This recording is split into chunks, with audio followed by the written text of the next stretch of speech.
Muy buenos días.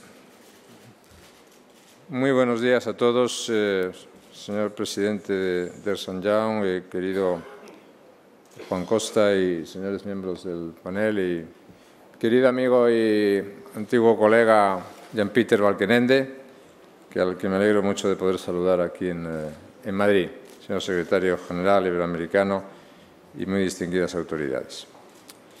Quiero decirles que, en mi opinión, en estos tiempos no resulta muy común encontrar foros en los que el tema principal de discusión sea la responsabilidad con los demás. Y por eso yo agradezco especialmente esta invitación. Y quizás en no encontrar foros en el que el tema principal de discusión sea la responsabilidad con los demás, quizá ello sea debido al atractivo mucho más inmediato y tentador de centrarse en los propios derechos. Porque hablar de sostenibilidad es hablar de responsabilidad, y no de una responsabilidad cualquiera, sino de la responsabilidad que se adquiere precisamente con aquellos que no pueden reclamar sus derechos. Sostenibilidad es la responsabilidad con todos aquellos que, por no haber nacido, no tienen voz para defenderse del peso de las deudas que una política irresponsable ha echado sobre sus hombros. Sostenibilidad es la responsabilidad de dejar para el futuro una economía más próspera y con oportunidades. Sostenibilidad es también, cómo no, la responsabilidad con el medio ambiente que legaremos a los que nos sigan. Siempre he entendido la responsabilidad como inseparable de la libertad y como aquello que precisamente la hace verdadera. Y por lo tanto, al igual que se empobrece el valor de la libertad cuando se parcela en compartimentos estancos, lo mismo ocurre con esa responsabilidad tan especial que es la sostenibilidad. La sostenibilidad debe ser también entendida y practicada como un concepto global que incorpore, entre otros, los aspectos económicos, sociales, políticos y medioambientales. En mi opinión, son enfoques reduccionistas, limitados y falsos aquellos que pretenden circunscribir el concepto de sostenibilidad a una sola dimensión, como la ambiental, o a cualquier otra, ignorando el resto de las facetas. Y de ahí, repito, el valor de este foro, que pone el foco sobre el concepto de sostenibilidad de una manera integral. Una política sostenible es una política sensata y responsable.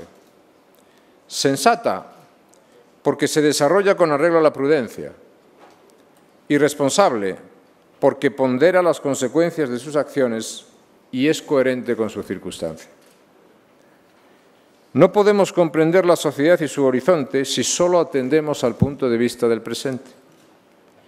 Y es necesario que recuperemos para la política una visión de la sociedad que incluya la preocupación por el futuro, que incluya la preocupación por las generaciones venideras.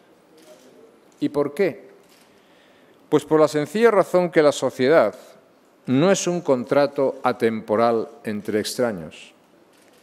La sociedad es también una relación intergeneracional que crea lazos de obligación y responsabilidad que trasciende con mucho a los intereses del presente. Cada generación llega a ser lo que es en virtud de lo que ha heredado de las anteriores, y llega a ser lo que es también en virtud de lo que deja como legado. Cuando una sociedad olvida este sentido de responsabilidad histórica para con los que le sucederán, se debilitan sus vínculos con el futuro y se ponen los cimientos de una política insostenible en el largo plazo. Dependerá, pues, finalmente de nuestra capacidad de convicción como nación para hacer política de manera sensata y responsable, que nosotros, los españoles y nuestros descendientes, tengamos una sociedad que merezca la pena.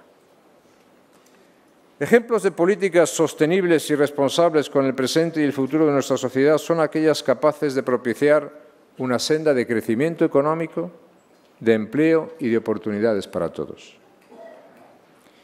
Entre las razones que explican la insostenibilidad de la actual situación de paro y estancamiento en España se encuentra el recurso irresponsable en el pasado reciente al endeudamiento público. Un endeudamiento que se realiza con cargo a nuestro futuro. Pero entendamos bien este punto. Endeudarse es todo aquello que posibilita poder disfrutar de un bien en el presente y trasladar la obligación de hacer frente a él en el futuro. Como tal, utilizado con prudencia, obviamente puede ser un instrumento para financiar inversiones que den sus frutos más adelante. Sin embargo, cuando el endeudamiento se realiza sin ponderar sus consecuencias a largo plazo, se llega a escenarios que amenazan la sostenibilidad de las cuentas públicas de los países. Y si esto no se resuelve, se terminan socavando las bases del marco político de convivencia y también la propia convivencia pacífica en sociedad. Si la situación en la que nos encontramos hoy en España es tan grave, es porque en algún momento nos olvidamos o una política insostenible nos hizo olvidar quién asumiría nuestras deudas en caso de que no pudiéramos satisfacer los compromisos. En suma, la crisis que vivimos es el reflejo de que ese futuro, por el que muchos no se preocuparon, ya ha llegado. Y las deudas siempre se pasan al cobro en el peor momento. Y espero que como sociedad, la sociedad española, nuestro país, no olvidemos esta lección por mucho tiempo. Si nuestra sociedad quiere recuperar un rumbo seguro y sostenible, debemos asumir sin demora un programa de reformas que hagan realidad el futuro de empleo y prosperidad que ofrecimos como garantía para honrar los compromisos adquiridos. Compromisos con nuestros socios europeos, compromisos con quienes nos financiaron, pero sobre todo compromisos con nosotros mismos y con nuestro futuro. Y debemos pensar, reflexionar y aprender de la experiencia para que las consecuencias de nuestras decisiones no perjudiquen más a las próximas generaciones. De ahí la mucha importancia que tiene implementar medidas que tengan como objetivo conseguir la consolidación fiscal y la recuperación del crecimiento y el empleo para reforzar la solvencia del país. Yo estoy convencido que el servicio público implica hoy más que nunca asumir con firmeza y convicción la gran tarea reformista que toca en nuestro tiempo. Pues bien, queridos amigos, la gran nación cultural europea también es una asociación entre quienes nos han precedido, que nos ofrecen su experiencia, a veces amarga, y su sabiduría, nosotros mismos que podemos aprovecharnos de ella, y finalmente quienes nos sucederán, que deben recibir lo que sepamos transmitirles.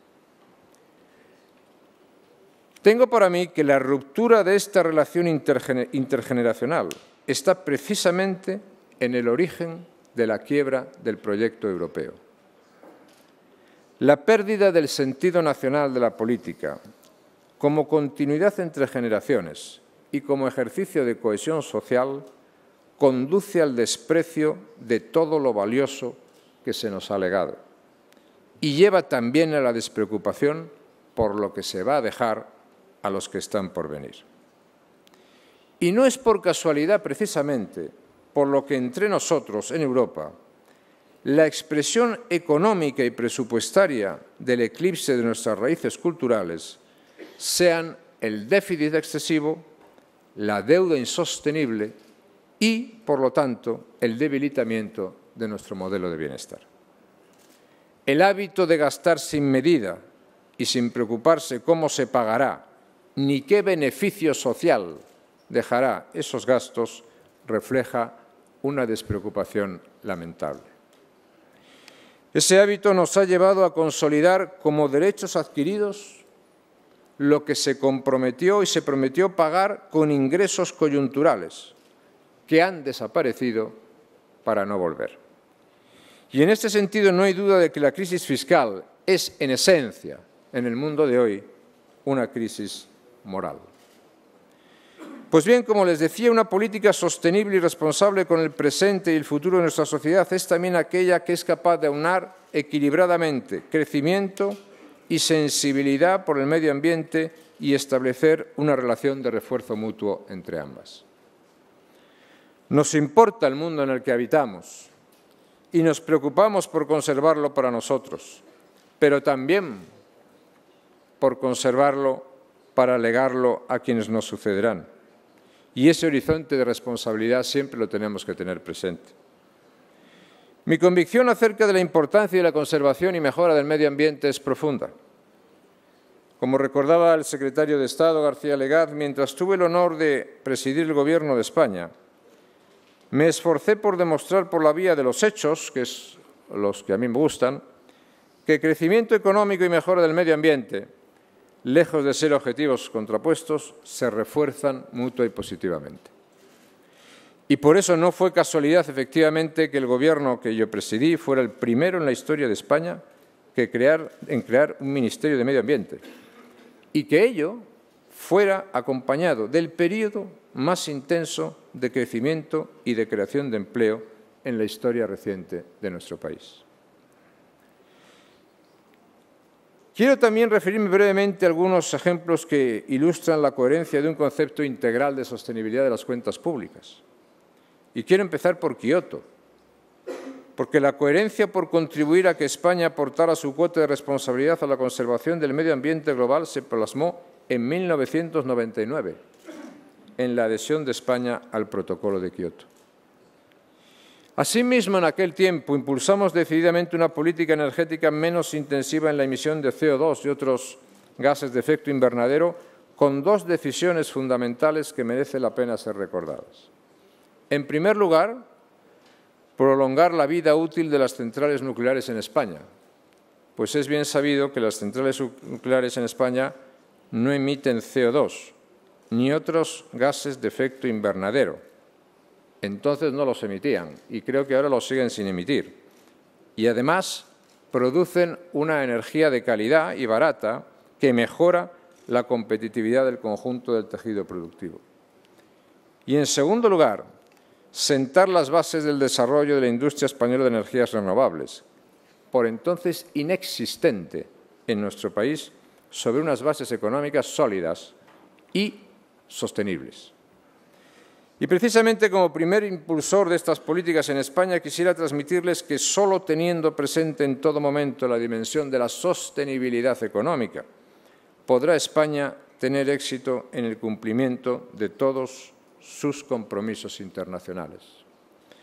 Y no me estoy refiriendo ahora precisamente a los nuevos pactos fiscales de la zona euro, sino específicamente también a los compromisos vinculantes en materia de emisiones.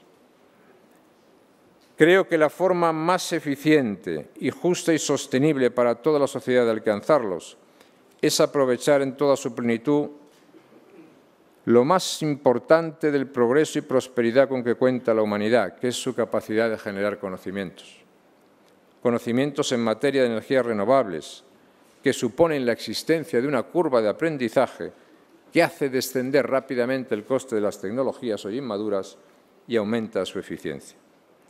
De ahí que un compromiso responsable con el futuro obligue a acompasar la implantación de fuentes de energía renovable a que éstas alcancen un grado de madurez tecnológica y de costes que asegure que no supondrán un lastre para la competitividad y la capacidad de generación de empleo del conjunto de la economía. Bien, queridos amigos, encontrar la vía de salida a la actual situación económica y social exigirá comprender, pues, las bases del crecimiento de la economía a nivel mundial y su sostenibilidad futura. La experiencia nos muestra que si se persevera en el camino de la libertad, nosotros y nuestros hijos viviremos en una sociedad más próspera y más justa. Durante años de bonanza económica, el mundo vivió una euforia colectiva. Todas las expectativas de prosperidad se desbordaron. La percepción general era que el futuro nos permitiría, de forma inmediata, hacer realidad cualquier objetivo. Todos los objetivos fueron convertidos en derechos y todos los derechos tenían que ser satisfechos inmediatamente. Se dio por natural la prosperidad. Se dio por hecho que esto era un derecho. Pero quiero decir que en realidad, salvo la dignidad de todo ser humano, casi todo lo demás que podemos disfrutar es fruto de nuestro trabajo, del nuestro y de aquellos que nos precedieron. Y si no perseveramos, cualquier avance personal o social puede revertirse. Y es precisamente el propio proceso de la superación continua lo que nos hace avanzar como sociedad. Nada asegura la prosperidad excepto el trabajo duro y las buenas ideas. O las buenas ideas y el trabajo duro. En el orden que ustedes prefieran, pero nada más que estas dos. Y las crisis surgen cuando se relaja la prudencia, cuando se aumenta el endeudamiento y cuando se decide trabajar menos por el futuro porque se cree que el porvenir solo puede traer más prosperidad, hagamos lo que hagamos. Y yo quiero decir que nosotros no vivimos en una sociedad más próspera que las que nos precedieron porque seamos más inteligentes que ellos, sino porque trabajamos justamente sobre la base de todo lo valioso que ellos nos dejaron y sumamos nuestro conocimiento al que ellos nos legaron gratuita y generosamente. Por eso, aun cuando las nuevas crisis nos tienten a poner en cuestión nuestros propios límites, será nuestra responsabilidad con las próximas generaciones afrontar el futuro con la confianza de que mientras seamos capaces de conservar el conocimiento pasado y añadir a él nuevas ideas, se abrirán siempre nuevos e ilusionantes horizontes de prosperidad para los que nos seguirán. Para eso, hoy habrá que trabajar con prudencia y con sentido de nuestra responsabilidad. Y habrá que hacerlo también con una profunda conciencia de sostenibilidad. Muchas gracias a Sant Jaume por su invitación y a todos ustedes por su presencia y su atención esta mañana. Muy buenos días.